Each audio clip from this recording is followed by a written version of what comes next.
Hello everyone, कैसे हो आप सब? मैं भी बढ़िया होंगे। तो चलिए शुरुआत करते हैं एक नए मॉक टेस्ट की एक नए वीडियो के साथ। आज का मॉक टेस्ट जो है वो आपकी रीजनिंग का रहने वाला है। और जो जैसे कि आप सभी को पता है, आपकी रीजनिंग 20 मार्क्स की आपके वीएलडब्ल्यू के एग्जाम में आने वाली है। जो आपका रीजनिंग का सिलेबस है प्रॉपर उसी पैटर्न से मैंने ये मॉक टेस्ट आपके लिए तैयार किया है। ये मॉक टेस्ट भी आपका 20 नंबर का रहने वाला है। इसमें 20 क्वेश्चन आपको देखने को मिलेंगे। इस 20 क्वेश्चन में आप सभी को एक काम जरूर करना है। जैसे ही मैं हर एक क्वेश्चन पे शिफ्ट होता रहूं, आपको भी एक नोटबुक और पेन ले लेना है। आपने भी क्वेश्चन को सॉल्व करना है और कमेंट्स में लास्ट में मुझे जरूर बताना कि आपका कितना स्कोर रहा, ताकि कल को अगर आपको किसी की भी चैप्टर में अगर प्रॉब्लम आ रही है, आप मुझे बता दो, मैं उसकी एक वीडियो आपके लिए प्रॉपर तैयार करके ले आऊँ। ठीक है जी। और जिन बच्चों का इसमें टोटल 20 आउट ऑफ 20 रहेगा, वो एक बात हमेशा याद रख ले कि आपका एग्जाम में भी 20 आउट ऑफ 20 ही रहने वाला है। बिकॉज इस रीजनिंग के मॉक टेस्ट को मैंने डिटेल में एनालिसिस किया है, स्टडी किया है प्रॉपर तरीके से कि आपके जीके एसएसबी के हाल फिलहाल के क्वेश्चन को रखा है, हर एक लेवल के क्वेश्चन को रखा है मैंने। तो उम्मीद करूंगा कि आप सभी इसमें अच्छा स्कोर करो। चलिए आज की वीडियो को शुरुआत करते हैं पहले क्वेश्चन के साथ। तो आप सबसे पहले इस पहले क्वेश्चन का आंसर जरूर देना। ठीक है जी, लेटर सीरीज का क्वेश्चन है ये। और वीडियो रोक कर पहले इसका आंसर जरूर दो। क्या आंसर है? बेसिक सा क्वेश्चन है। टोटल 20 क्वेश्चन रहने वाले हैं और मैं उम्मीद करूंगा कि आप सभी के सभी क्वेश्चंस को अटेम्प्ट करोगे और अटेम्प्ट करने के बाद अपना स्कोर मुझे कमेंट में जरूर बताओगे। ठीक है जी, चलिएगा। आप ये वाला क्वेश्चन है YSNJ, आगे वाली जे के आगे वाली सीरीज क्या होगी ये आपको बताना है। ठीक है जी। तो सबसे पहले देखो हो क्या रहा है इसमें। अगर मैं आपको बेसिक से डिटेल में बताऊं, इन सभी की आपको वैल्यू पता होनी चाहिए। अब वैल्यू y की कितनी होती है? 25 होती है। s की कितनी होती है? 19 होती है। n की कितनी होती है? 14 और j की कितनी होती है? 10 होती है। मतलब आपको पता चल रहा है कुछ ना कुछ सब्ट्रैक्ट जरूर हो रहा है ना। 25 से 19 हो गया, मतलब कितना सब्ट्रैक्ट हुआ? -6। 19 से 14 हो गया, -5 का सब्ट्रैक्शन हुआ। 14 से 10 हो गया, -4 की सब्ट्रैक्शन हुई। अब 10 में से अगर आप -3 करोगे तो आपके पास कितना आएगा? 10 में से अगर -3 करोगे तो कितना आएगा? 7 बचेगा यहाँ पे। 7 किसकी वैल्यू होती है? जी की वैल्यू होती है भाई साहब। ऑप्शन नंबर सी आपके पास करेक्ट आंसर है जी। बता दीजिए, समझ आ गया? क्लियर है? कोई डाउट हो तो बता दीजिएगा। सीरीज समझ आई? किस सीरीज, कौन सी सीरीज फॉलो हो रही है? तो मैं उम्मीद करता हूँ मेरे आंसर निकालने से पहले आपने अपना आंसर जरूर दे दिया होगा। और अपने आंसर को नोट करना, कमेंट में जरूर बताना। और अगर किसी चैप्टर में डाउट रह रहा होगा, उसके प्रॉपर वीडियो मैं आपके लिए जरूर लेकर आऊँगा। ठीक है जी, सीरीज समझ आ गई आपको। जी की वैल्यू क्या होती है? 7 होती है और आपका जी आंसर है। नेक्स्ट क्वेश्चन पर बढ़ते हैं, वो है सेलोगिज्म का। अब जो सेलोगिज्म के क्वेश्चन की वीडियोस जो है हमारे यूट्यूब चैनल पे आ चुकी है और प्रॉपर मैंने 5-5 सेकंड में मैंने इस वीडियो में आपको बताया है कैसे आप सेलोगिज्म के सारे क्वेश्चंस हल कर सकते हो। ठीक है जी। और जिन बच्चों ने मेरी वो वीडियो देख चुके होंगे, उनके लिए तो ये क्वेश्चन बिल्कुल ईजी रहने वाला है। और अभी तक मैं उम्मीद करता हूँ वो आंसर भी दे चुके होंगे, है ना। ऑल की वैल्यू कितनी होती है? ऑल की वैल्यू होती है 150। क्लियर? पेन की इंक थोड़ी सी चेंज कर लेते हैं। ऑल की वैल्यू आ गई आपके पास 150। ऑल की वैल्यू अगेन यहाँ पे कितनी आ गई? 150। और नो की वैल्यू 100। ये मैंने वीडियोस इसके डाल दिया हूँ मैं। अगर आपको पढ़ना है आप वीडियोस डिटेल में जाके देख सकते हो। ठीक है जी। सारे के सारे ये आ गया आपकी नेगेटिव स्टेटमेंट, बाकी सारे आपकी क्या है? पॉजिटिव स्टेटमेंट्स है। ठीक है जी। और हमेशा आपको याद रखना है पॉजिटिव स्टेटमेंट से पॉजिटिव कंक्लूजन बनता है और नेगेटिव स्टेटमेंट से नेगेटिव कंक्लूजन बनता है। पहला कंक्लूजन चेक कीजिए, कहा है no engineer is a minister. No की value 100। No engineer is a minister. Engineer कहाँ है? इंजीनियर जहाँ है। और मिनिस्टर कहाँ है? मिनिस्टर दो जगह पे है। एक मिनिस्टर यहाँ पे भी है, एक यहाँ पे भी। अब आपको कौन सा मिनिस्टर लेना है? हमेशा आपने दूसरे वाला कॉमन वर्ड ढूंढने की कोशिश करना। आप पॉलिटिशियन क्या इस वाले मिनिस्टर के साथ है? इस वाले मिनिस्टर के साथ तो पायलट है ना। आपने मिनिस्टर के साथ वाला पॉलिटिशियन रखना है। जहां पे आपको दिख रहा है पॉलिटिशियन, यहाँ पे भी है, यहाँ पे भी है, कॉमन वर्ड दोनों में पॉलिटिशियन है, तो मतलब रिलेशन बनेगा ये वाले इंजीनियर और ये वाले मिनिस्टर का। समझ आ गई इतनी सी बात? तो इंजीनियर 100 को 100 में कर सकते हैं, मिनिस्टर 100 को 100 को कर सकते हैं। नेगेटिव स्टेटमेंट है, नेगेटिव स्टेटमेंट से नेगेटिव कंक्लूजन बन रहा है, मतलब ये वाला कंक्लूजन आपके लिए फॉलो जरूर करेगा। समझ आ गई इतनी सी बात? चलिएगा, पहला कंक्लूजन तो सही हो गया। दूसरे की बात करते हैं। सम का केस क्या होता है? 50-50 आ गया। क्या कहा है? सम मिनिस्टर और पायलट्स। मिनिस्टर पायलट्स कहाँ देखने को मिल रहा है आपको? सेकंड वाले स्टेटमेंट में मिनिस्टर और पायलट। 50 मिनिस्टर है, 50 को 50 में कर सकते हैं, पायलट 100 को 50 में कर सकते हैं। ये वाला कंक्लूजन भी आपका फॉलो कर रहा है। अब थर्ड वाला कंक्लूजन को देखिए, no engineer is a pilot. No की value 100। Clear. No engineer is a pilot, engineer और पायलट का रिलेशन। अब इंजीनियर यहाँ पे है, पायलट आपका यहाँ पे है। नो जे सो को सो में कर सकते हैं, पायलट सो को सो में कर सकते हैं, नेगेटिव स्टेटमेंट है, ये भी आपका कंक्लूजन फॉलो हो रहा है। तो आपका ऑप्शन नंबर डी जो है वो सही आंसर है। All the conclusions are follow. ठीक है जी। जिन बच्चों को ये थोड़ा बहुत क्वेश्चन ना समझ आया होगा, इसकी 3 वीडियोस मैंने डाली हुई है सिलोगिज्म की अपने इस यूट्यूब चैनल पे। आप चाहो आप वो वीडियोस देखो और आप 5 सेकंडों में इस क्वेश्चन को हल कर सकते हो विदाउट डायग्राम बनाए हुए। ठीक है जी। नेक्स्ट क्वेश्चन की तरफ बढ़े। और जिन बच्चों ने आंसर दे दिया होगा मैं उम्मीद करता हूँ उनके लिए ये क्वेश्चन काफ़ी ईजी रहा होगा। अब आ गया पेपर कटिंग फोल्डिंग के ऊपर, और इसका भी ये भी आपके सिलेबस का पार्ट है। तो इसके लिए इसकी वीडियो, इसकी पूरी पीपीटी मैंने अच्छे से तैयार की है। इस पीपीटी को बनाने में भी टाइम लगता है। ठीक है जी। तो आप अपना प्यार जरूर दिखाना इसमें। तो पेपर क्या है, पहले पेपर आपका ऐसा था, पहले हमने इसको इस शेप में फोल्ड किया, फिर हमने वापस इसको यहाँ पे फोल्ड करके ऐसा कर दिया और यहाँ पे लगा दी हमने कट। अब अगर इस पेपर को मैं ओपन करूंगा, अगर ओपन करूंगा तो मतलब ये बनना चाहिए ऐसे करके, ये वाला बनेगा, एक सर्कल यहाँ बनेगा, एक सर्कल यहाँ बनेगा। तो पहले हमेशा रीजनिंग में क्या करो, आप ऑप्शंस को काटने की कोशिश करो, बस सही आंसर ढूंढने की कोशिश करोगे तो टाइम काफी वेस्ट होगा। हमेशा ऑप्शन को काटने की कोशिश करो। अब यहाँ पे आपका कुछ इस प्रकार से ये शेप बन रही है। कैसी शेप बन रही है, कुछ इस प्रकार से, ऐसे करके जाओगे, ऐसे करके, ऐसे करके, ये स्ट्रेट शेप बन रही है। अगर आप यहाँ देखो तो यहाँ छोटी वाली लाइन पीछे है, बड़ी वाली लाइन आगे है। हालांकि हमारी शेप क्या है, बड़ी वाली लाइन पीछे है, छोटी वाली आगे है, तो ये कभी हो नहीं सकता। ठीक है जी। सेम एज इट इज, छोटी लाइन पीछे है, इसमें ये वाली आगे है, तो ये भी नहीं हो सकता। क्लियर। अब इन दोनों में से देखेंगे, वी और डी में से आप सर्कल देखो तो सर्कल यहाँ पे भी है, सर्कल यहाँ पे भी है, इसका सर्कल सिर्फ एक है, हालांकि यह सर्कल यहाँ भी होना चाहिए था। तो ये ऑप्शन भी गलत है, आपका ये वाला ऑप्शन सही होगा। ऑप्शन नंबर वी आपके पास सही आंसर है। ठीक है जी। उम्मीद करता हूँ समझ आ चुका होगा आपके, और अगर आपने ये क्वेश्चन काफी पढ़े हुए हैं तो आपके लिए 2 सेकंड बाद ये क्वेश्चन होगा। ठीक है। क्वेश्चन की नेक्स्ट तरफ बढ़ते हैं। पेपर कटिंग एंड फोल्डिंग के लिए उसी सेम एज इट क्वेश्चन आ गया। अब इसमें क्या है, पेपर को पहले इन्होंने इस प्रकार से आधा आधा कट करके इस प्रकार से फोल्ड किया, फिर इस पे इसको इन्होंने अगेन फोल्ड कर दिया है, इसको वापस से फोल्ड किया है इन्होंने, और इनमें ये शेप्स बना दी। ठीक है। सबसे पहले मैं एरो की बात करूं, अगर इस पेपर को मैं खोलूंगा तो एरो यहाँ पे बन जाएगा कुछ इस प्रकार से, समझ आ रही है, कुछ इस प्रकार से ये एरो बनेगा। अब देखते हैं किन किन ऑप्शनों में ये एरो ऐसे ही है। ए में भी ऐसे है, सी में भी ऐसे, डी में भी है, बी में नहीं है। बी आपका कभी हो नहीं सकता। समझ आ गई इतनी सी बात। तो एक ऑप्शन आपका कट गया, बचे कितने, 3 चलेगा। इस शेप को देखते हैं, ये वाली शेप है, अगर इसको मैं खोलूंगा तो ये शेप बनेगी कैसे, कुछ इस प्रकार से। ठीक है जी। कुछ इस प्रकार से, गलत बना गया क्या मैं, कुछ इस प्रकार से, मतलब ऐसे करके ये बनने वाली है शेप। तो ये शेप ऐसी कहाँ बन रही है, अगर आप देखो डी में तो नहीं बन रही, क्योंकि डी में जैसी थी वैसी ही बन रही है। आपको बननी चाहिए दूसरी तरह, तो आपकी ए और सी दोनों में बन रही है। ठीक है जी। अब इस लास्ट वाली शेप को देखिए, जहाँ पे टेढ़ा एक ट्राइंगल है, और अगर इसका ये खुलेगा ना तो ये कैसा ट्राइंगल बनेगा आपका, ये बनेगा कुछ इस प्रकार से जाके ऐसे करके ट्राइंगल, ये भी टेढ़ा वाला ही बनेगा। और अगर आप सी ऑप्शन में देखो, यहाँ पे आपका राइट एंगल ट्राइंगल बन रहा है, जो कि था ही नहीं कभी भी। ऑप्शन नंबर ए आपका सही है। पूरी स्टेटमेंट को, पूरे ऑप्शंस को आपको सेटिस्फाई करवाने की जरूरत ही नहीं है। जो एक अच्छा बच्चा जो एग्जाम क्वालिफाई करने के इरादे से आता है, वो कभी भी रीजनिंग के क्वेश्चन का एग्जैक्ट आंसर नहीं निकालता। वो खाली रीजनिंग के जितने भी ऑप्शंस हैं उनको वो काटने की कोशिश करता है, बस। ठीक है जी। नेक्स्ट क्वेश्चन की तरफ बढ़े। आगे आपका वेन डायग्राम की तरफ से, भाई रिलेशन बता दीजिए किंग, फादर और क्वीन का। किंग, फादर और क्वीन का आपको रिलेशन बनाना है। ठीक है जी। सबसे पहले याद रखो, किंग जो है, किंग फादर हो भी सकता है, नहीं भी हो सकता है भाई। महाराजा है, महाराजा पापा हो भी सकते हैं, नहीं भी हो सकते हैं। ये तो पॉसिबिलिटी आ गई, नहीं आ गई कि किंग फादर हो भी सकता है और फादर नहीं भी हो सकता है, कोई पक्की गारंटी नहीं है। ठीक है। तो बात आ गई क्वीन की। क्वीन कभी किंग नहीं बन सकती। ठीक है जी। क्वीन कभी किंग नहीं बन सकती और क्वीन कभी फादर नहीं बन सकती। मतलब ये रिलेशन बनेगा कुछ इस प्रकार से, और ऐसे वाला रिलेशन आपको ऑप्शन नंबर बी में देखने को मिल रहा है। समझ आ गई इतनी सी बात। ए वाला क्या कहता था कि किंग जो है, हर एक किंग फादर होगा ही होगा, हालांकि वो पॉसिबल ही नहीं है कि हर एक किंग फादर होगा।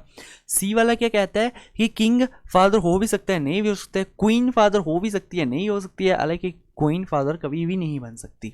है ना। तो ऑप्शन नंबर डी भी सेम ही एज इट इज कुछ कह रहा है, इसको छोड़िए, ऑप्शन नंबर बी आपका सही आंसर है। ठीक है जी, क्वेश्चन समझ आ गया। बढ़ते हैं नेक्स्ट क्वेश्चन की तरफ, जो भी आपका वेन डायग्राम से आ गया। ऐसे क्वेश्चन एग्जाम में काफ़ी पूछे जाते हैं आपको पजल करने के लिए, बट आपके लिए मैंने ऐसी ऐसी पीपीटी आज तैयार कर दी है ना, मैं बता रहा हूँ ऐसा ही एग्जाम आपको पेपर में देखने को मिलेगा, ऐसा ही पूरे क्वेश्चंस आपको पेपर में देखने को मिलने वाले हैं। तो आज अपना जेन्युइन, अपने मतलब ये आपके सामने कोई बैठा नहीं है कि आप सच में क्वेश्चन निकाल रहे हो कि नहीं निकाल रहे हो, बट अपने दिल से हाथ रख के आज खुद क्वेश्चन को सारे के सारे सॉल्व करो।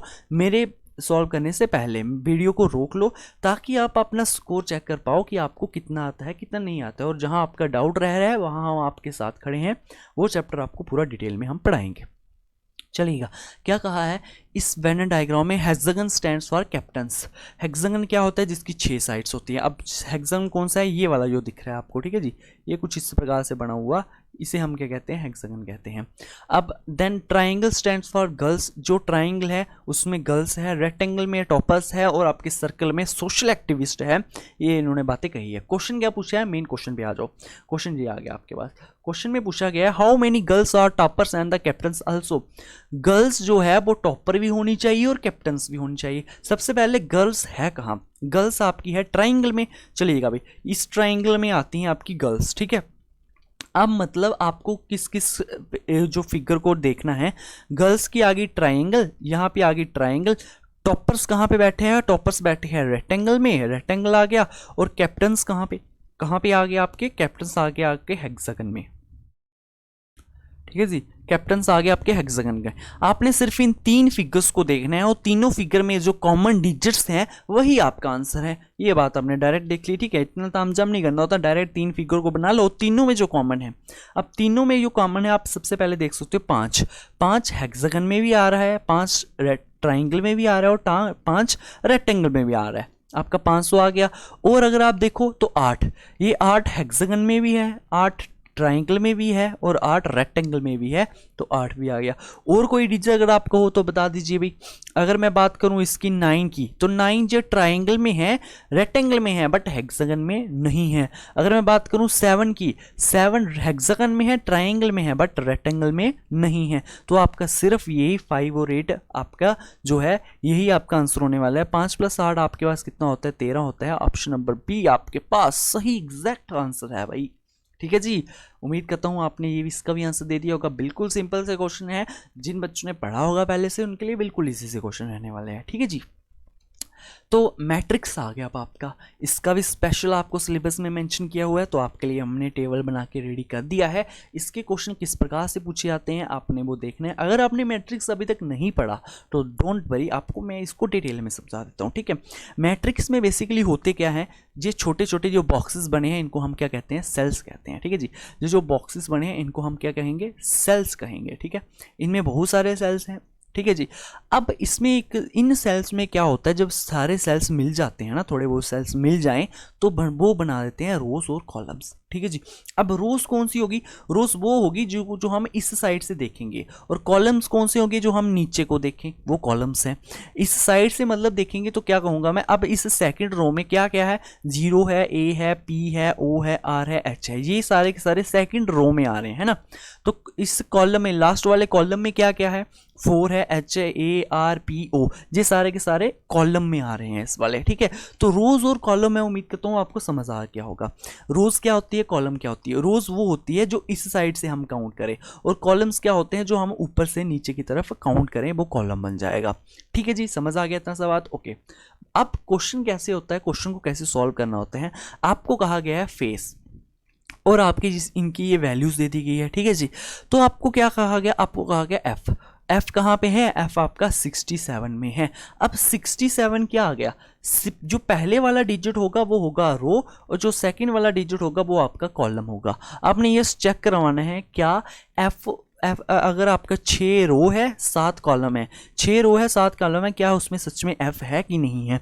अब जैसे 6 रो, 6 कहाँ में मिल रहा है, 6 आपको यहाँ पे देखने को मिल रहा है। 6 वाली रो पे जाना है आपने, ये वाली रो पे चले गए, और 7 वाले कॉलम पे जाना है, 7 वाले कॉलम ये आ गया। 6 वाली रो यहाँ चल रही थी, कॉलम 7 वाला यहाँ आ रहा था, यहाँ पे आके जी मिल गए, तो इसमें बैठा हुआ एफ। सच में एफ बैठा हुआ है तो मतलब आपका एफ आ रहा है। ठीक है जी, ऐसे आपने सारे ऑप्शन में सेटिस्फाई करवाना होता है और आपके पास आंसर जो है वो बनकर आ जाता है। इतना सा क्वेश्चन करना होता है, मैट्रिक्स में ज़्यादा मुश्किल नहीं होता। बट अगर आप इसमें भी टाइम बचाना चाहते हो तो हमेशा लास्ट से काउंट करना शुरुआत करना। ठीक है, जैसे आपको दिया गया FASE, मतलब इन्होंने कहा ये इनकी वैल्यूज है, आपको क्या करना है, लास्ट से काउंट करवाना स्टार्ट करना है हमेशा। तो 43 से आप पहले ई को सेटिस्फाई करवा लो। ठीक है, पहले मैं इसको क्या करता हूँ, थोड़ा सा मिटा देता हूँ जो ज़्यादा एक्स्ट्रा हमने लिखा हुआ है, ताकि क्वेश्चंस को आपको क्लियर हो जाए, देखने में भी आसानी हो जाए। ठीक है, चलिए आ जाइए। क्या कहा गया है, फेस। ई से अगर मैं शुरुआत करूं तो ई इन्होंने कहा है 4-3 में बैठा हुआ है, मतलब फोर्थ रो थर्ड कॉलम में है ई।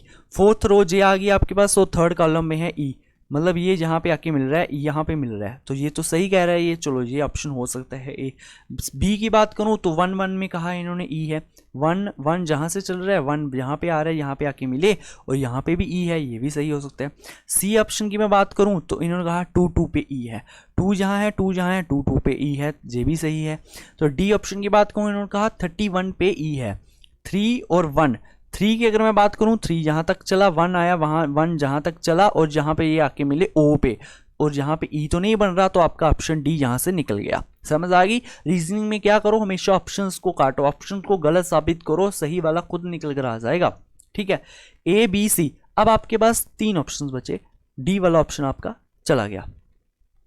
ओके, अब बात करें हम, अगेन चेक करें एस को। अगर मैं एस को चेक करूं, एस इन्होंने कहा 9 और 5 में है, 9 जे है आपका, 5 जे है, एस यहाँ पे है, सच में यहाँ पे है ये। चलो ए को बाद में चेक कर लेंगे। अब सी की अगर मैं बात करूं, 7 में इन्होंने कहा एस है, 7 जहां, और देखो 7 आके यहाँ पे मिल गया, ये वाला 7 यहाँ पे मिला, यहाँ पर तो टी बैठा हुआ, इन्होंने कहा एस है, तो आपका सी वाला भाई साहब भी कट गए। बचे कितने, 2 ऑप्शन बचे। अब इन 2 ऑप्शन में आप चेक करवा सकते हो, है ना। 59 पे अगर आप देखो क्या सच में यहाँ पे एस है कि नहीं है, 5 जहाँ पे है, 9 जहाँ पे है, देखो 5 जहाँ पे है और 9 जहाँ पे आ रहा है, तो यहाँ पे तो टी बैठे हैं हमारे, यहाँ पे अगर टी बैठे, ऑप्शन बी भी कट गया। लो जी, ए आंसर आ गया आपके पास। सिर्फ 2 चीज़ों को चेक करने से, सिर्फ 2 लेटर्स को चेक करने से आपका आंसर आ गया। और अगर आप सोचो, अगर आप सारा टोटल आंसर सही निकालते तो आपका टाइम कितना लगता। तो कभी भी हमें रीजनिंग में आपको सही आंसर नहीं देना है, आपको गलत आंसर निकालने हैं, गलत को काटते आना है, ऑप्शन को काटना है। ठीक है जी, समझ आ गया। बढ़ते हैं मैट्रिक्स के ही दूसरे क्वेश्चन के साथ। अब तक तो मैं आपको उम्मीद करता हूँ अब आप समझ चुके होंगे कि कैसे निकालना है। ठीक है, बात करूँ मैं किसकी, टॉन की, तो टी लिख लिया आपने, ओ लिख लिया, आर लिख लिया, एन लिख लिया। ठीक है, लास्ट से स्टार्ट करेंगे। एन जो है क्या 6-9 पे है, नहीं है, चेक करेंगे। 6 यहाँ पे आ गया, 9 आपका यहाँ पे आ गया, अरे यहाँ तो हमारा एस भाई साहब आ रहा है। अगर एस आ रहा है तो ऑप्शन ए आपका हो नहीं सकता, कट गया। ठीक है, 7-9 की मैं चेक करूं, क्या 7 और 9 एन मिल रहा है कहीं पे, 7 और 9 पे यहाँ पे आ रहा है आपका एन मिल रहा है, ऑप्शन नंबर सी हो भी सकता है, नहीं भी हो सकता है। बी की बात करूं, 8-5 पे क्या एन मिल रहा है हमें, 8-5 पे एन मिल रहा है। अगर अब डी की बात करूं, 5-6 पे क्या एन मिल रहा है, 5-6 पे बी एन मिल रहा है। तो चलिए एन का किस्सा तो खत्म हो गया, अब आर पे आ जाते हैं। तो ए में तो चेक करेंगे नहीं क्योंकि वो तो गलत हो चुका है। सी में चेक करूँ मैं अगर आर की बात, 3-2 पे क्या आर बन रहा है, 3 और 2 पे आर यहाँ पे बन रहा है, क्लियर।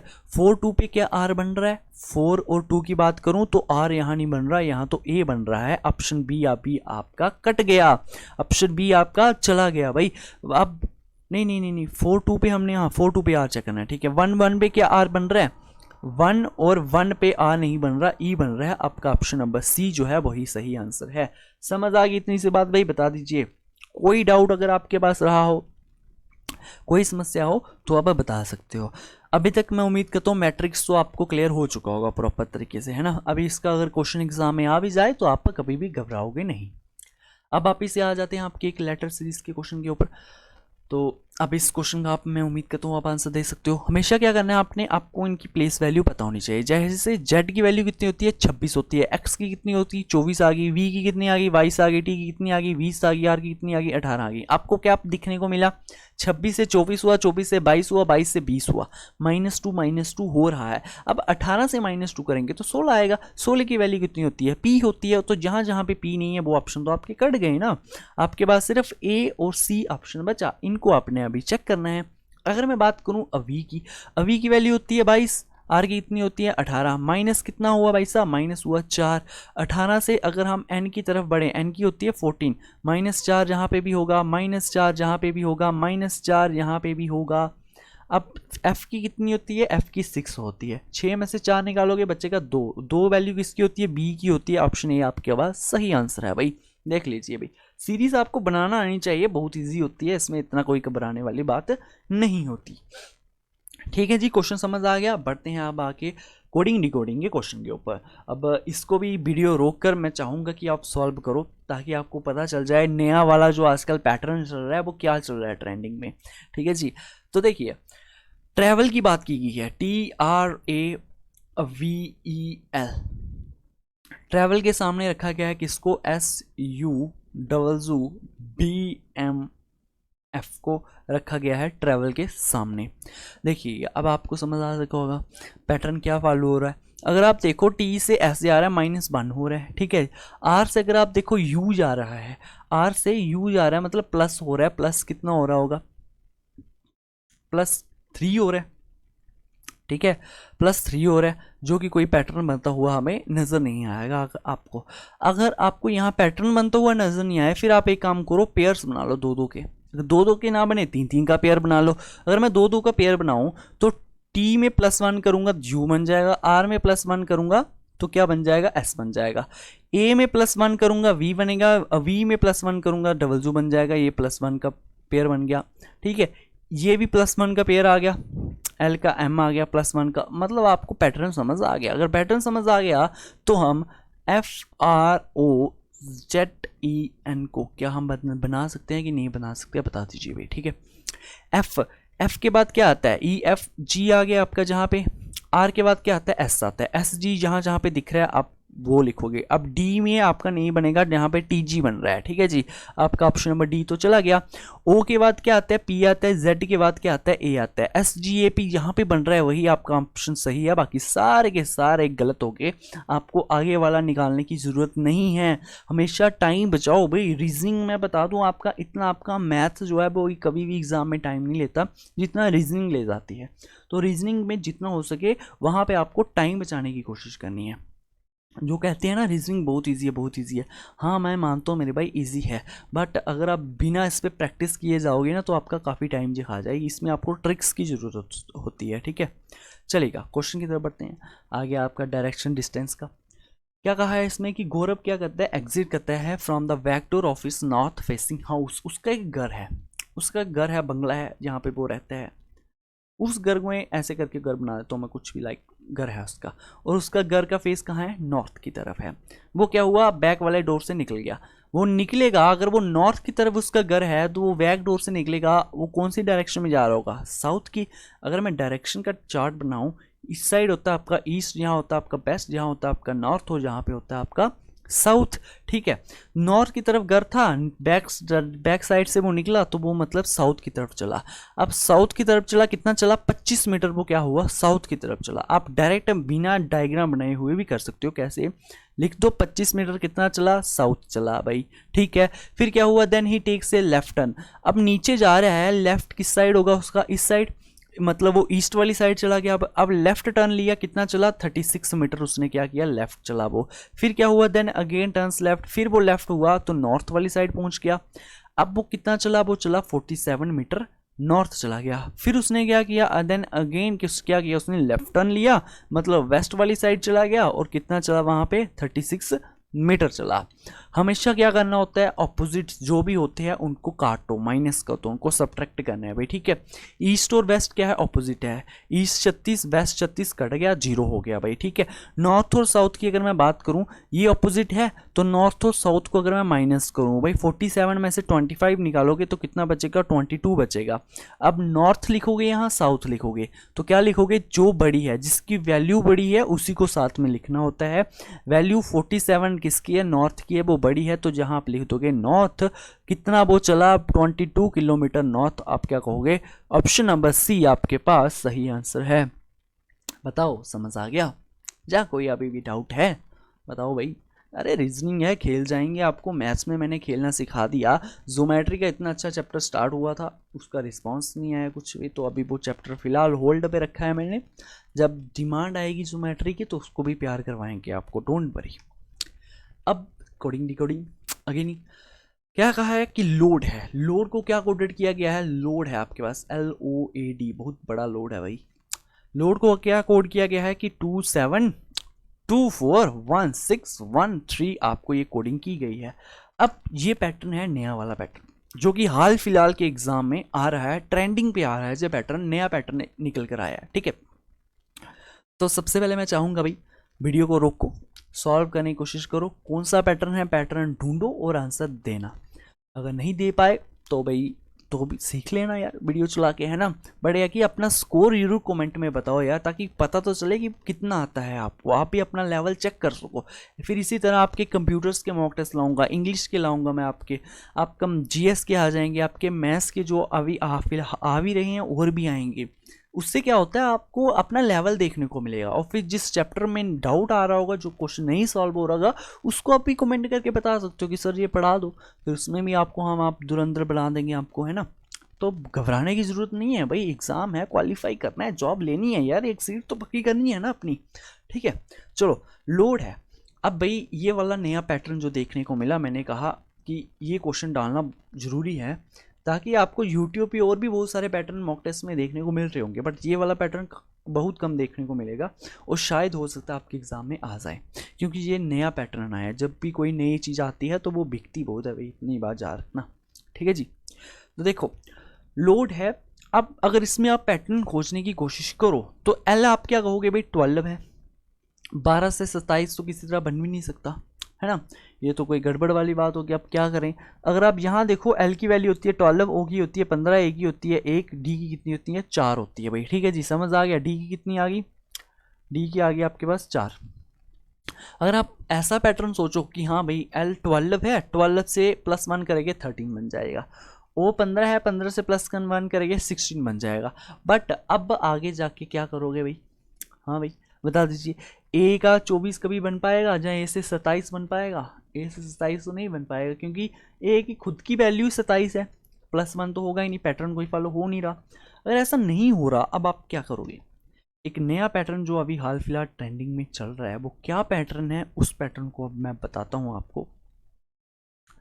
वो पैटर्न क्या है कि आपको सबसे पहले क्या करना होगा, आपको इसको मतलब असेंडिंग ऑर्डर में लिख देना होगा लेटर्स को, ठीक है जी। लेटर को असेंडिंग ऑर्डर में लिखना है, मतलब पहले ए की जिसकी वैल्यू कम है उसको पहले लिखोगे। जैसे आपने लिखा ए, फिर आपने उसकी ज़्यादा वैल्यू कितनी है डी की, फिर कितनी है एल, ओ आ गया आपके पास। आपने इन सभी को क्या किया, असेंडिंग ऑर्डर में लिख दिया, ठीक है जी। अब इसके ऑपोजिट में ये +1 या +2 +3 करने को बोलेगा, जब भी एग्जाम में ये पैटर्न देखने को मिलेगा। और इस पैटर्न पे आप हमेशा कोशिश जरूर करना कि इस पैटर्न को भी, अगर कोई इस ऐसा क्वेश्चन सॉल्व नहीं हो रहा हो और ऐसा क्वेश्चन आ गया हो, तो हमेशा इसको क्या करो, असेंडिंग ऑर्डर में करके +1 +2 +3 या ये बोलेगा, या -1 -2 -3 ऐसा कुछ बोल सकते हैं। अगर आप ए को देखो तो ए का क्या है, अब ए से यहाँ पे कितना बन रहा है, यहाँ पे बन रहा है तो 27 भाई साहब, ठीक है। यहाँ पे बन रहा है आपका 24, यहाँ पे बन रहा है 16, और यहाँ पे कितना बन रहा है 13 बन रहा है, ठीक है। यही इन्होंने कहा, ए की तो खुद की वैल्यू 27 है भाई। अगर हम ऐसा सोचें कुछ दिमाग में कि ए का अपोजिट कितना होता है भाई, जेड होता है, तो जेड में +1 करेंगे तो 27 बन गया। बताइए जेड में अगर हम +1 कर दें क्या 27 बन जाएगा, बताना। इसको वापिस से थोड़ा नीचे करके लिखता हूँ। मतलब यहाँ पे जो पैटर्न है वो पैटर्न क्या है, वो पैटर्न है आपका अपोजिट का +1 करना है, वही आंसर है। आपको कहा गया है, अब ए का अपोजिट क्या होता है, जेड होता है, डी का अपोजिट क्या होता है, डबल होता है। अब अपोजिट कैसे निकालते हैं, देखो 27 में से आपने माइनस कर देना है जिसका भी अपोजिट निकालना है। अगर आपने डी का अपोजिट निकाला, डी की वैल्यू होती है 4, 27 में से 4 माइनस कर लो, कितना आ जाएगा भाई साहब, 23 आ गया। 23 आ गया तो डी का अपोजिट कितना है, डबल। अब same as it is L का अपोजिट ओ आ गया, ओ का अपोजिट एल आ गया, ठीक है जी, जे बन गया। अब इसमें क्या करना है, +1 करके, यही आपका आंसर दिया गया है नीचे, क्योंकि आपको दिया गया था 27, 24, 16 और 13, ठीक है। जेड की वैल्यू होती है 26, 26 में +1 किया 27 बन गया, 23 में +1 किया 24 बन गया, 15 में +1 किया 16 बन गया, 12 में +1 किया 13 बन गया, और ये है एक नया वाला पैटर्न, ठीक है जी। और इसके क्वेश्चन आपके जेके एसएसबी के भी एग्जाम में देखने को मिले हैं, ये मत सोचना मैं कहीं एसएससी से उठा के लेके आया हूँ भाई, ये जेके एसएसबी में भी पूछे गए हैं, तो आपके एग्जाम में भी आ सकते हैं, ठीक है जी। अब वैसे ही मैं अगर स्ट्राइक की वैल्यू निकालूं, STRIKE, ठीक है जी, यहाँ पे तो जगह कम पड़ गई, तो स्ट्राइक की अगर मैं वैल्यू निकालूं, आप स्ट्राइक का सबसे पहले क्या ले लो, अपोजिट ले लो। अब अपोजिट लोगे, एस का अपोजिट, एस का सबसे पहले अपोजिट तो लेंगे, पहले हम इसको असेंडिंग में तो करेंगे ना, फिर ही अपोजिट लेना है।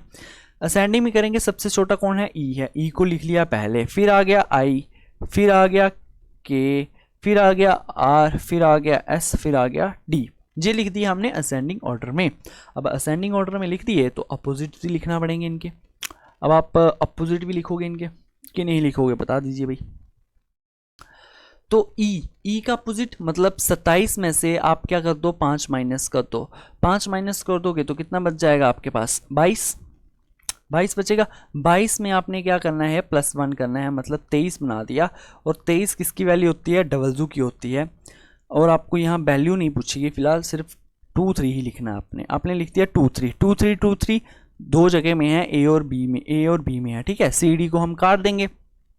आई क्या है, 9 है, 27 में से आप 9 निकाल दो, 27 में से 9 को निकालोगे तो कितना बच जाएगा आपके पास, 18 किसकी वैल्यू होती है, आर की, आर का अपोजिट क्या होता है, आर का अपोजिट बता दीजिए भाई, आर में सॉरी 18 +1 करो कितना आएगा, 19 आएगा। तो 23 19 कहाँ देखने को मिल रहा है, ऑप्शन नंबर बी में देखने को मिल रहा है, यही आपका सही आंसर है, ठीक है। उम्मीद करता हूँ ये पैटर्न आपको समझ आया होगा, थोड़ा सा मैंने लेवल बढ़ाने की कोशिश की थी। चलिए इस क्वेश्चन को सॉल्व करके दिखा दीजिए भाई, हम भी माने आपको समझ आ रहा है कुछ तो, है ना। चलिए इस पैटर्न को बता दीजिए, क्या है पैटर्न में कहा गया, सिंपल सा क्वेश्चन है, क्या कहा गया है उसमें, y की वैल्यू कितनी होती है 25, r की कितनी होती है 18, k की कितनी होती है 11 होती है भाई। 25 ही हो गया, 18 कितना माइनस हुआ, अगर आप देखो तो माइनस हुआ है -7, 18 में से 11 बन गया, माइनस हुआ 7, 11 में से -7 कर दीजिए बनेगा 4, और 4 किसकी वैल्यू होती है, d की वैल्यू होती है, जहां पे d नहीं दिख रहा उसको हमने काट दिया, ऑप्शन नंबर बी हमारा कट गया भाई, ठीक है। अब बात करता हूँ अवी से क्या बना, ओ बना, ओ से क्या बना, एच बना, ठीक है। अवी की वैल्यू कितनी होती है 22, ओ की वैल्यू 15, एच की वैल्यू 8, 22 से कितना हुआ 15 हुआ, मतलब माइनस, यहाँ पे भी 7 हुआ, 15 से 8 बना, -7 यहाँ पे भी हुआ, 8 में से आपका -7 किया तो कितना बन जाएगा, 1 बनेगा, 1 क्या वैल्यू क्या होती है, ए, तो D A, option number A आपके पास कट गया। अब डी ए एक्स हो सकता है या डी ए वाई हो सकता है।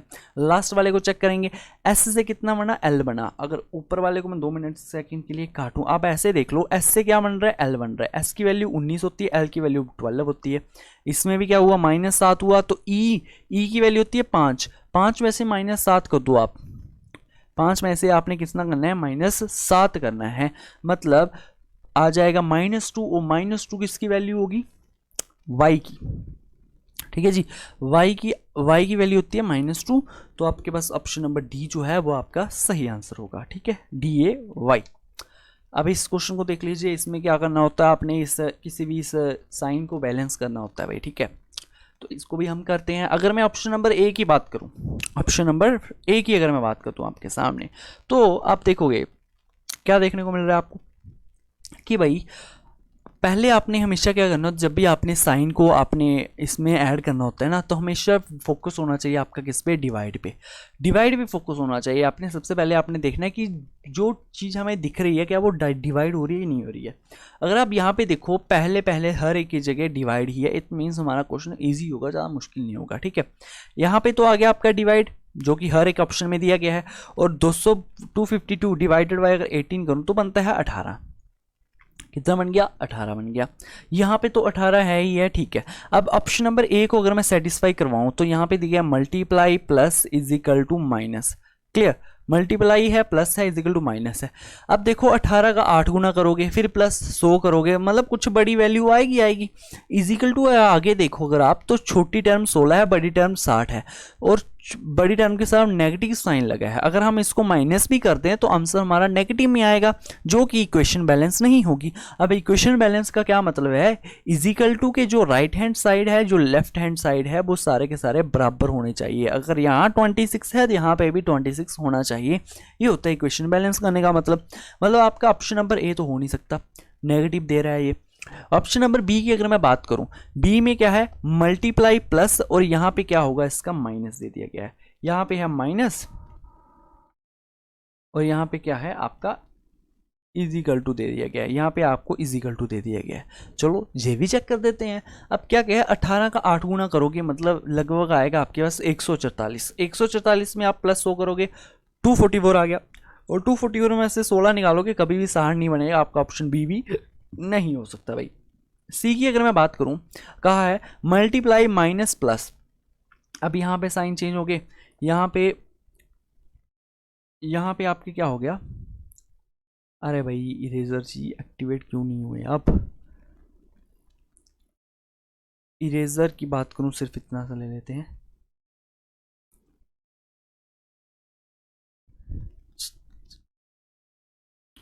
चलिएगा। अब ऑप्शन नंबर सी की अगर मैं बात करूं, क्या कहा है डिवाइड तो कर लिया, मल्टीप्लाई फिर माइनस फिर प्लस फिर इजिकल टू का साइन, ठीक है। 18 का 8 गुना कितना बन रहा है भाई 144 बनेगा। माइनस करोगे 100 तो बन जाएगा कितना सिर्फ 44। माइनस 100 किया कितना बन गया 44 बन गया, प्लस 16 किया अरे भाई ये तो 60 बन गया है। ऑप्शन नंबर सी आपके पास सही आंसर आ चुका है, ठीक है जी। आपको समझ आ गया कैसे साइन इंसर्ट करवाना है। इसमें अगर आप टाइम बचाना चाहते हो तो आप सबसे पहले डिवाइड पे फोकस करोगे, ठीक है। जहां पे जो चीज़ अच्छी से डिवाइड हो रही है आप कहोगे भाई साहब इसी को पहले ऑप्शन को सेटिस्फाई करवा के देख लेते हैं। क्या अब नेक्स्ट आ गया इन सभी में से, इन चारों ऑप्शन में से आपको कोई और ऑप्शन जो है वो ढूंढ रहे हैं, कोई बात नहीं चेक करेंगे। एच के बाद क्या आ रहा है जे आ रहा है। एच से जे कैसे बना होगा, एच की वैल्यू होती है 8, जे की वैल्यू होती है 10, मतलब यहाँ पे हो रहा है आपका +2, ठीक है। सी में चेक कर लेते हैं L12 N14 यहाँ पे भी +2, डबल और बाई 23 और 25 यहाँ पे भी +2, आर और टी 18 और 20 +2। समझ आ गया, +2 यहाँ सभी में हो रहा है, मतलब अभी तक तो चारों ऑप्शन सही है, किसी एक ऑप्शन को गलत होना चाहिए था, नहीं हुआ, ठीक है। अब नेक्स्ट करते हैं इन लास्ट दो वालों को चेक करके। Q की वैल्यू कितनी होती है 17 और यहाँ पे आ गया 12, 17 आ गया और 12 आ गया, 3 और 4 5, यहाँ पे कितना हो रहा है -5 हो रहा है, ठीक है। M है H है 13 है 8 है, 13 से 8 कैसे बनेगा -5 करके बनेगा। अभी तक तो ये भी सही बन रहा है भाई, ठीक है। V की वैल्यू कितनी है 2 है और Y की वैल्यू कितनी है 25 है, 25 है मतलब 25 26 23 25 26 और A और B। यहाँ पे आपका जस्ट क्या हुआ -3 हुआ, -5 नहीं हुआ, क्योंकि B से अगर आप -1 करोगे तो A पे पहुंच जाओगे, अगर आप B से -2 करोगे तो Z पे पहुंचोगे, अगर -3 करोगे तो Y पे पहुंचोगे। हालांकि ये ऑप्शन हमारा गलत है, यही ऑप्शन हमारा सही होगा क्योंकि इसमें पैटर्न अलग सवाल हुआ, बाकी सभी में सेम हो रहा था, ठीक है जी। समझ आ गया, ऐसे क्वेश्चन को आप ऐसे करोगे। अगेन आपका आ गया सेलो का क्वेश्चन। तो सेलो के क्वेश्चन जो है एग्जाम में 2 क्वेश्चन आपको देखने को मिल ही जाएंगे और इन क्वेश्चन को कैसे करना है आपकी वीडियोस यूट्यूब पे इस चैनल पे पड़ी हुई है, जो कि आपको मैंने पूरा बेसिक से एडवांस तक आपको पढ़ाया, हर एक टाइप को मैंने कवर किया है उसमें। और आप चाहो तो उसके तीनों पार्ट्स देख सकते हो, आपको काफ़ी मदद मिलेगी, ठीक है। क्या है नो की वैल्यू क्या होती है 100, नो की वैल्यू 100 आ गई आपके पास। नो की वैल्यू कितनी आ गई 100 आ गई सर। आल की वैल्यू 150 आ गई सर, आल की वैल्यू 150 आ गई सर, ठीक है जी कोई बात नहीं। नेगेटिव स्टेटमेंट है पहली वाली, बाकी सारी पॉजिटिव है, ठीक है। कंक्लूजन चेक करेंगे, नो है, नो की वैल्यू 100 बन गई। नो की वैल्यू कितनी होती है 100। एप्रिकॉट और ग्रेप्स देखेंगे कहाँ कहाँ पे है भाई, एप्रिकॉट जहाँ पे है, ग्रेप आपका यहाँ पे है। ये वाला एप्रिकॉट हम नहीं लेंगे क्योंकि कॉमन वर्ड इन दोनों में है, ठीक है जी। एप्रिकॉट और आ गया ग्रेप्स, ठीक है। एप्रिकॉट 50 कभी 100 बन सकता है भाई, बता दीजिए, कभी भी नहीं बन सकता, ये कंक्लूजन तो फॉलो होगा नहीं। तो यहाँ पे भी 1 है वो तो गलत हो जाएंगे। ऑप्शन नंबर ए में 1 है, ये भी गलत। ऑप्शन नंबर डी में 1 है, ये भी गलत। 2 ऑप्शन तो आपके कट गए ना। अब आपके पास सिर्फ 2 ही ऑप्शन बचे हैं, उन्हीं को सेटिस्फाई करवाना है, ठीक है। क्या कहा है, no grape is a plum, मतलब नो की वैल्यू 100। ग्रेप और प्लम कहाँ पे है, ग्रेप्स जहाँ पे है, प्लम जहाँ पे है। एक नेगेटिव है एक पॉजिटिव है, कोई बात नहीं, कंक्लूजन तो नेगेटिव बन रहा है, सही है। 100 से 100 कर सकते हैं, 100 से 100 कर सकते हैं, ये वाला फॉलो हो रहा है। नो की वैल्यू करूँ 100, ठीक है। लेमन और प्लम कहाँ पे है, लेमन जहाँ पे है, प्लम जहाँ पे है, ठीक है जी। नेगेटिव स्टेटमेंट है, कोई बात नहीं, 100 बन सकता है, ये भी फॉलो हो रहा है। सम प्लम्स आर लेमन्स, 50 बनाना है, ठीक है। प्लम्स और लेमन, प्लम अगर आप देखो नेगेटिव स्टेटमेंट है और ये वाली नीचे वाली पॉजिटिव स्टेटमेंट है। नेगेटिव स्टेटमेंट से कभी पॉजिटिव स्टेटमेंट नहीं बनती, ये वाला फॉलो नहीं होगा। ओनली कंक्लूजन 2 और 3 फॉलो करेगा। आपका ऑप्शन नंबर बी जो है वही आपका सही आंसर है भाई, ठीक है जी। बढ़ते हैं नेक्स्ट क्वेश्चन की तरफ, और इस क्वेश्चन को भी मैं उम्मीद करूंगा कि आप आंसर दोगे। इसका ब्लड रिलेशन का क्वेश्चन है, काफ़ी अच्छा क्वेश्चन है। क्या कहा है हम देखते हैं, आप चाहो तो वीडियो को पॉज जरूर कर लो, ठीक है, रोक लो वीडियो को। क्या कहा है, Rani is the sister of Piyush. Rani भाई साहब जो हमारे हैं, रानी बहन, भाई साहब नहीं बहन जी है हमारी, ठीक है। रानी जो है, रानी क्या है, हमारी सिस्टर है, किसकी, पीयूष जी की। पीयूष जो, ठीक है, Piyush sister of Piyush and the daughter of Kamal, मतलब जो बेटी होगी किसकी, कमल की। कमल भाई साहब की हमारी क्या होगी, ये बेटी होगी। अब जे मतलब कमल की क्या होगी, एक बेटी होगी रानी और एक पी है, इसका जेंडर नहीं पता है जी, इसके 2 बच्चे हैं, ठीक है जी, कमल जी के। क्या कहा है, कमल is the son of Gaurav. कमल भाई साहब जो हमारे हैं, ये भाई साहब ही निकले सच में, ये किसके बेटे हैं, ये गौरव जी के बेटे हैं। और and the brother of Aryan, और आर्यन का जो भाई है कमल हमारा, आर्यन का कौन है, भाई साहब है, लिख दिया सामने हमने। जो ब्लड रिलेशन के क्वेश्चन क्या होते हैं आप सभी को पता ही है, नहीं पता तो इसकी वीडियोस आप चाहो तो डलवा सकता हूँ, मैं आपके लिए पढ़ा दूंगा लाइव आके। क्या होता है, आपने सिंपल सा फीमेल को सर्कल में लिख दो, किसी भी शेप में लिख दो जो आपको याद रहे। मेल को हम लिख देते हैं स्क्वायर में, जिसके रिलेशन जो बड़ा बड़ा होता है उसको ऊपर ऊपर लिखते हैं, जो छोटा छोटा होता है उसको नीचे लिख देते हैं, जस्ट एज इट इज होता है, ठीक है। क्या कहा है, अब आर्यन पे आ गए हम। Kamal is the son of Gaurav, Kamal जो है वो गौरव का सन था, and the brother of Aryan था, ठीक है। Aryan is the father of Rajneesh. Aryan भाई साहब जो है हमारे पापा है किसके, रजनीश जी के पापा है। रजनीश जी के क्या है जी, पापा जी हैं। How is Aryan related to Piyush, Aryan Piyush का क्या लगता है, ये पूछा गया है। आर्यन का पीयूष के साथ क्या रिश्ता है, ये पूछा गया। हमेशा ये वाली लास्ट लाइन जो है ना, यही आपको कंफ्यूज करेगी और क्या कहेगी कि बताना क्या है हमने, कि पीयूष आर्यन का क्या लगता है, जो आर्यन पीयूष का क्या लगता है, इसमें आप कंफ्यूज हो जाओगे। हमेशा ये याद रखना, जो पहला दिया होगा, एक वर्ड पहले दिया होगा, एक लास्ट में दिया होगा, ठीक है। जो लास्ट में दिया होगा ना, बस उसी की जगह पे खड़े हो जाओ। पीयूष कहाँ पे है, पीयूष जहाँ पे है, इसकी जगह पे खड़े हो गए। हाँ, पीयूष क्या सोचेगा कि आर्यन भाई साहब हमारे क्या लगते हैं, बस। जो भी हमेशा इस इंग्लिश स्टेटमेंट यही आपको कन्फ्यूज़ करेगी, और हालांकि ये तो सिंपल दे दी है, आगे आपको कन्फ्यूज़ करके भी दी जाएगी। तो क्या होगा, हमेशा आप एक पहले दे दिया होगा वर्ड, एक बाद में दिया होगा। जो बाद में दिया होगा उसकी जगह पे खड़े हो जाओ। खड़े होने के बाद सोचो पहले वाला बंदा मेरा क्या लगता है। अब पीयूष ने कहा आर्यन मेरा क्या लगता है, पीयूष ने देखा पहले मेरे पापा थे, फिर उसका भाई बन गया, मतलब मेरे पापा जी का अंकल जी है, मतलब मेरे पैटर्नल अंकल है। ऑप्शन नंबर बी आपके पास क्या होगा, सही आंसर होगा भाई, ठीक है। समझ आ गया। बढ़ते हैं इस क्वेश्चन की तरफ। क्या कहा है इस क्वेश्चन में, देखेंगे वही आपका एक नॉर्मल सा कोई पैटर्न फॉलो हो रहा होगा। ए से क्या हुआ, ए से ई बन गया। ए से क्या हुआ, ए से बना ई, +4 बन गया, मतलब ए की वैल्यू होती है 1, ई की होती है 5, +4 हो गया। ई से बना आई, +4 हो गया। आई से बनेगा कितना, आई से +4 अगर मैं कर दूँ ना तो कितना बनेगा, 13 बनेगा। 13 इसकी वैल्यू होती है, एम की वैल्यू होती है, जहाँ जहाँ पे एम है उसको रखो, बाकी सारे को मारो गोली। एम बन आ गया हमारे पास, ठीक है जी। अब दूसरा अगर मैं चेक करूं, सी से क्या बन रहा है, जी बन रहा है। सी से कितना बन रहा है, जी बन रहा है। सी की वैल्यू होती है 3, जी की वैल्यू होती है 7।